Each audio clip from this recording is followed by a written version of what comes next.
इनके यहाँ इस बात पे बड़ा क्रिटिसिज्म होता है जब ये कहा जाए ना कि this is a side effect of playing IPL on the highway, तो कहते हैं कि 10-15 साल से वो तो चल रही है, ये अब क्यों हुआ? पहले आपके पास विराट कोहली और रोहित शर्मा जैसे प्लेयर्स थे जो फौरन दूसरी कंडीशन में जाके अडेप्ट करते थे। अब आपके वन डायमेंशनल प्लेयर आ रहे हैं, उस बच्चे को भी आपने उसका भी कॉन्फिडेंस खराब किया, और संजू सैमसन जो एक आपका सेटल प्लेयर था उसका भी कॉन्फिडेंस खराब किया। आउटसाइड नॉइज इतनी होती है जब वो आयरलैंड में नहीं खिला रहे थे, शोर मचा के भाई वेब ऑफ को क्यों नहीं खिला रहा है, वेब ऑफ को क्यों नहीं खिला रहा है। जैसे ही उन्होंने खिलाया 3 मैच उसने खेले, वो नहीं बना सका, 15 से आगे नहीं बढ़ा, फिर शोर हुआ कि यार इसको आपने जल्दी खिला दिया। तो जब भी आप आउटसाइड नॉइस पे फैसले करते हैं, अभी आपको वैभव सूर्यवंशी को जब आपने आयरलैंड में बिठाया था, आप इंग्लैंड में भी सुकून से बिठाते हैं, जिम्बाब्वे रिलेटिवली इजियर ओपोनेंट देते जिम्बाब्वे का। अभी ये 3 T20 आ रहे हैं, लेकिन आउटसाइड नॉइस पे जब आप फैसले करते हैं तो इसी तरह। अच्छा, एक चीज और बड़ी चली हुई थी और इतनी ऑथेंटिसिटी के साथ सब ये बात कर रहे थे कि this last one day is going to be the last of Rohit Sharma one day and in fact international career, लेकिन वहां उन्होंने 100 कर दिए।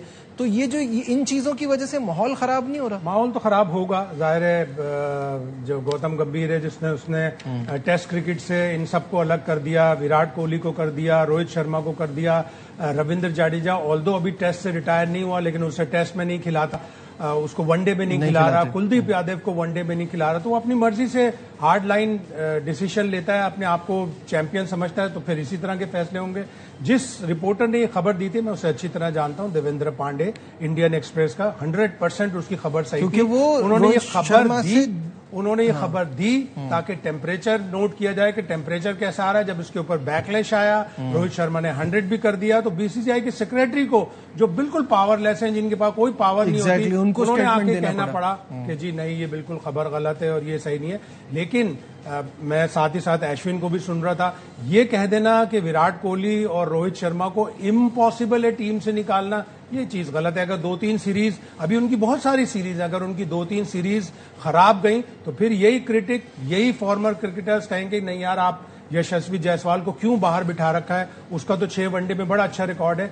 ये कहना कि इम्पॉसिबल है उन्हें हटाना, ये गलत। लेकिन रोटेट करो, स्ट्राइक, अगर आपसे चौका नहीं लग रहा है, छक्का नहीं लग रहा है, इसका मतलब है कि T20 क्रिकेट या बैटिंग खत्म नहीं हो गई। आप स्ट्राइक रोटेट करने के लिए एंगल बैट से खेलकर सिंगल डबल पे जाते हैं, और सिंगल डबल से आप देखेंगे इंग्लैंड ने कितनी इस सीरीज में सिंगल डबल से मैचेस जीते हैं।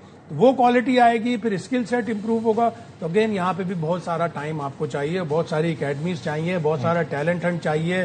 पाकिस्तान क्रिकेट बोर्ड जिस तरह स्कूल क्रिकेट शुरू की है बच्चों के लिए, इसी तरह अगर लड़कियों के लिए भी सेलेक्टेड स्कूल्स, जाहिर है कि कंजर्वेटिव सोसाइटी है हमारे यहाँ, तो बच्चियों को भी स्कूल में इतना मौका नहीं मिलता, कमर्शियलाइज्ड स्कूल हैं, प्लेइंग फील्ड्स नहीं है। तो अगर क्रिकेट बोर्ड लड़कियों के भी स्कूल क्रिकेट का करवाएगा तो भी इंप्रूवमेंट आएगी। एंड व्हाट अबाउट WPSL, क्योंकि वहां WIPL से देखें कितना फायदा हुआ है, हमें भी करना पड़ेगा कि हम PSL कराएं, चाहे 3 टीमें बने, लेकिन वहां फॉरेन प्लेयर्स आएंगे, उनके साथ जेल इन करेंगी, सीखेंगी। जैसे अभी आपने कहा ये सीखने का मौका है ना श्रीलंका में, वहां भी मिलेगा। 2023 में 3-4 मैच करवाए थे इस्लामाबाद में, उससे काफी इंप्रूवमेंट आई थी। उस तरह के अगर कम से कम 6 या 8 या 10 मैच होंगे, और फिर बाहर से प्लेयर आएंगी, शायद लॉरा वुलवार्ट अगर मुझे याद है वो आई थी, सूनल लीस आई थी, डैनी वाइट आई थी, 4-5 बड़ी अच्छी क्रिकेटर्स आई थी। अगर उसी पूल को, फॉरेन प्लेयर्स को 15 से 20 तक कर लिया जाए, चाहे आप बांग्लादेश की प्लेयर्स बुला लें, चाहे आप जिम्बाब्वे की 1-2 अच्छी टॉप प्लेयर्स बुला लें, लेकिन अगर आप WPL का मैच, WPSL का मैच अगर आप कराना चाहेंगे तो थोड़ा सा पूल ऑफ प्लेयर्स बढ़ाने पड़ेंगे, उससे यकीनन हमारी टीम में इंप्रूवमेंट आएगी। बिल्कुल ठीक है। यहाँ वक्त हो गया एक ब्रेक का, will be right back. We back once again to sports room. Cricket की बात हो गई, अब फुटबॉल की बात करते हैं। रिसेंटली आपको पता है वर्ल्ड कप खत्म हुआ है, और वर्ल्ड चैंपियन स्पेन जब वतन वापस पहुंचे तो इनका शानदार इस्तकबाल किया गया। अर्जेंटीना जो रनर अप रही, उनको भी जबरदस्त वेलकम मिला अपने मुल्क में।